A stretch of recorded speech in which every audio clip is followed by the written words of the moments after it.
ABC Listen. Podcasts, radio, news, music and more.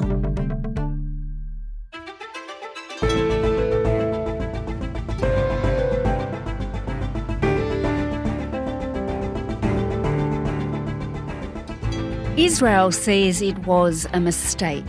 But how does a military manage to bomb a clearly marked aid convoy, killing international workers, including Australian woman Zomi Frankom? Today, a long-time aid worker, Tim Costello, on why no one trying to deliver aid in Gaza is safe and what the world should do about it. I'm Sam Hawley on Gadigal land in Sydney. This is ABC News Daily.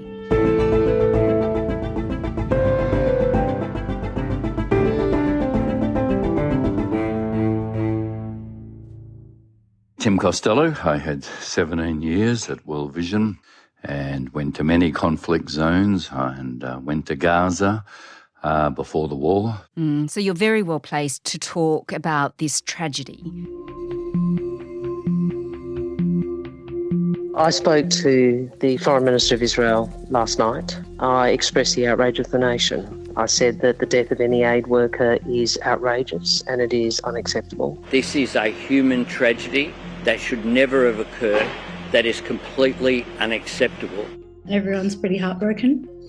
It's kind of unthinkable to comprehend that people doing good work and helping others would be killed.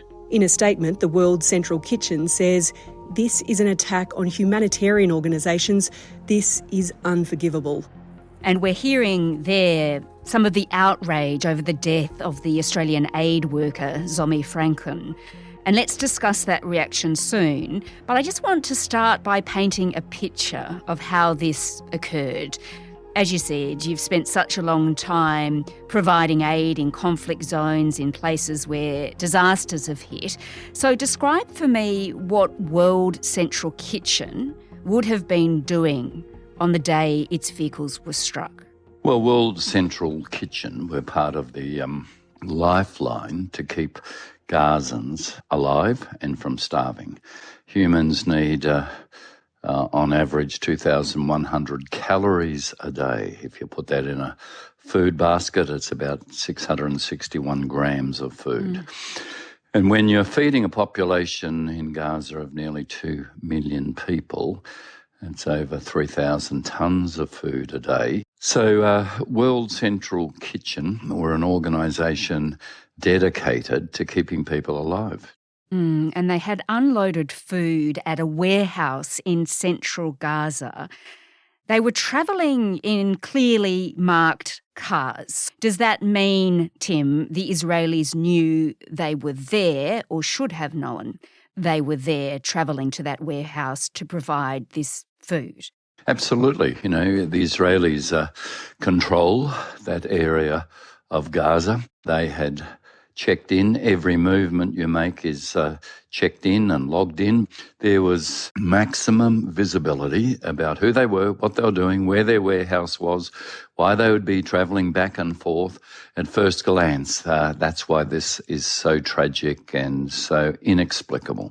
So the Israelis would have known things like GPS coordinates. They would have had very detailed information. Absolutely. They are controlling that area. They've checked food that has got in there on the trucks to make sure there aren't weapons or other things. They're over every detail. But then they're hit. The most terrible and inexplicable happened. Some breaking news. An Australian aid worker has reportedly been killed in an Israeli airstrike in central Gaza. Zomi Frankom is among at least 7 international aid workers from Australia, Poland, the UK, the US, Canada, and a Palestinian man killed in an apparent Israeli strike in Gaza. They fired not 1 but 3 missiles at 3 vehicles, hundreds of metres apart, killing 7 staff from the American aid agency World Central Kitchen.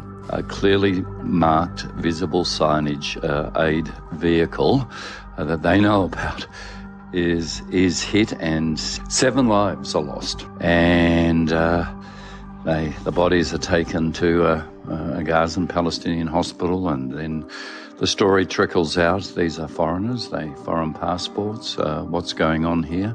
We are all awaiting now what an investigation will explain, because it makes no sense. This simply makes no sense.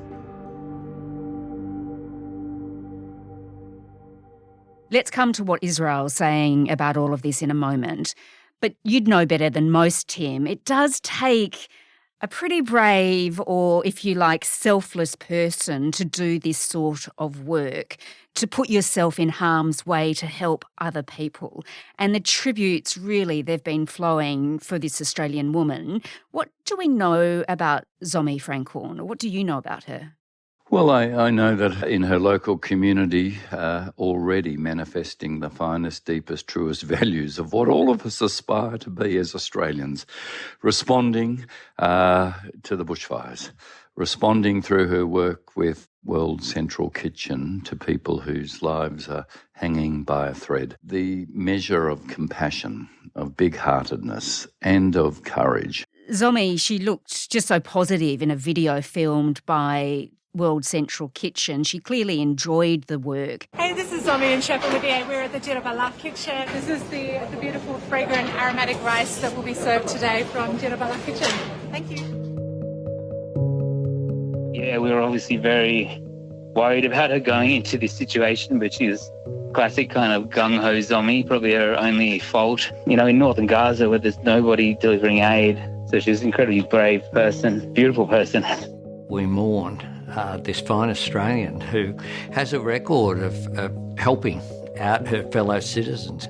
She is someone who clearly was concerned about her fellow humanity, and someone who put her principles into action. I guess, Tim, the big question here is whether the Israelis mistakenly hit the aid workers or if it was calculated.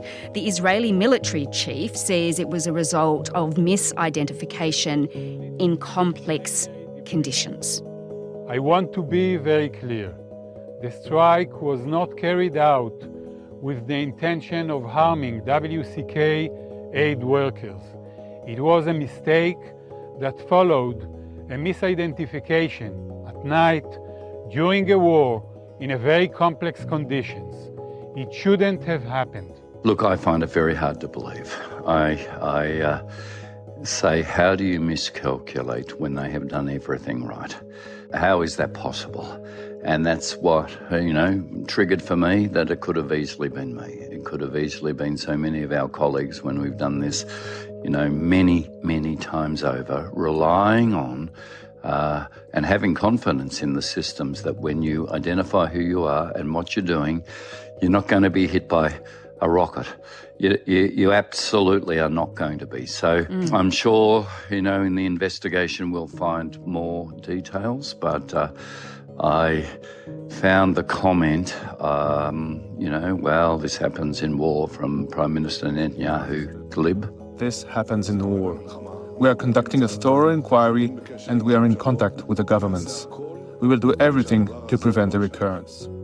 I thought, gee, that smacks of impunity, even recklessness. Now, I hope I'm wrong.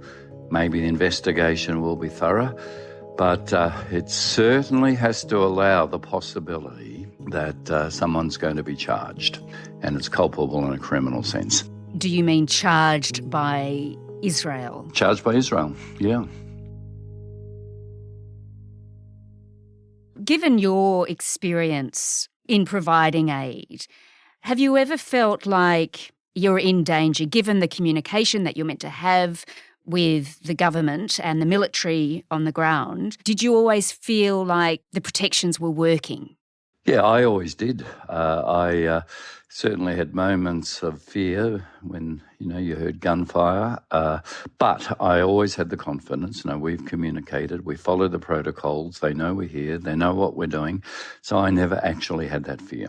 Well, the Prime Minister, Anthony Albanese, of course, has expressed the nation's anger. He's spoken directly to Netanyahu. To have them killed in this way is completely unacceptable. The targeting of these people is just a tragedy. And Penny Wong, the Foreign Minister, has been equally strong in her language. International humanitarian law applies to Israel, and that law protects aid workers. I don't think this can be dismissed in any way, and we expect full accountability for these deaths. Can they do more? Is it enough? Look, I think the language they've used is exactly the right thing, and I think it's much stronger language. I certainly have been one that for the last 6 months seeing the death toll mount and so many innocent women and children and sort of hearing hand-wringing comments like, well, Israel has a right to defend itself and it has to do that within the rules of international law, and thinking that just leaves us all feeling impotent and paralysed watching the death toll mount. It's not enough.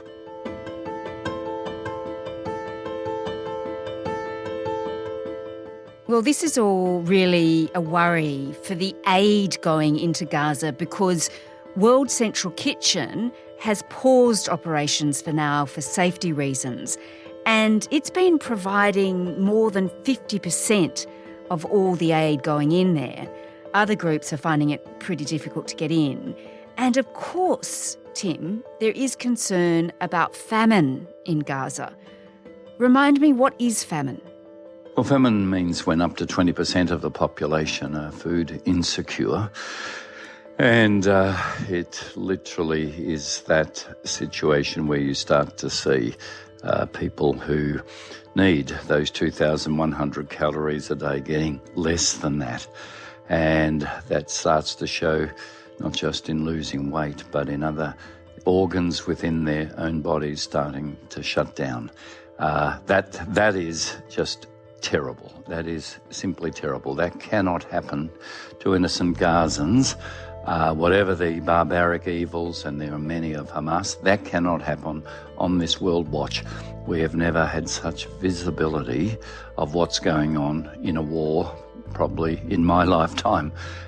The world simply cannot let famine take hold. The world simply has to act. It has to demand of Israel. You can flood Gaza with food. If the worry is Hamas only are eating and they're fighters, and that's why we're slowing it all down, well, make sure there's double the food going in.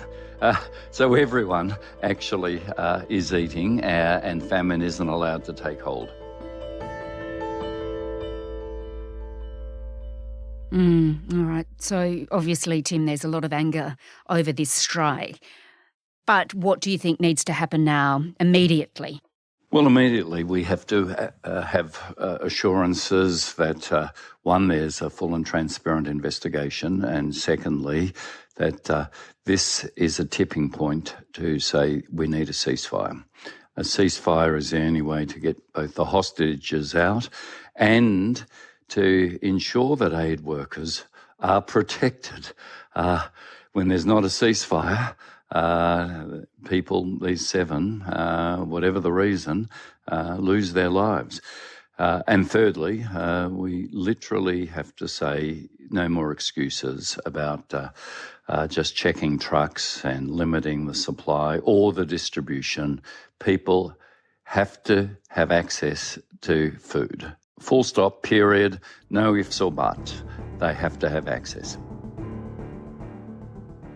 And the aid workers, Tim, if there is no ceasefire, are they really safe to continue their work? Look, the United Nations says that 190 aid workers, UN workers, have already died in these 6 months. I've never heard that number in any other conflict that I'm aware of. Even before this tragedy, too many aid workers are dying. So the answer to your question is no, there isn't safety without a ceasefire. There just isn't. Tim Costello is the Executive Director of Micah Australia, an advocacy, aid and development organisation. This episode was produced by Nell Whitehead, with audio production by Anna John. Our supervising producer is David Cody. I'm Sam Hawley. ABC News Daily will be back again tomorrow. Thanks for listening.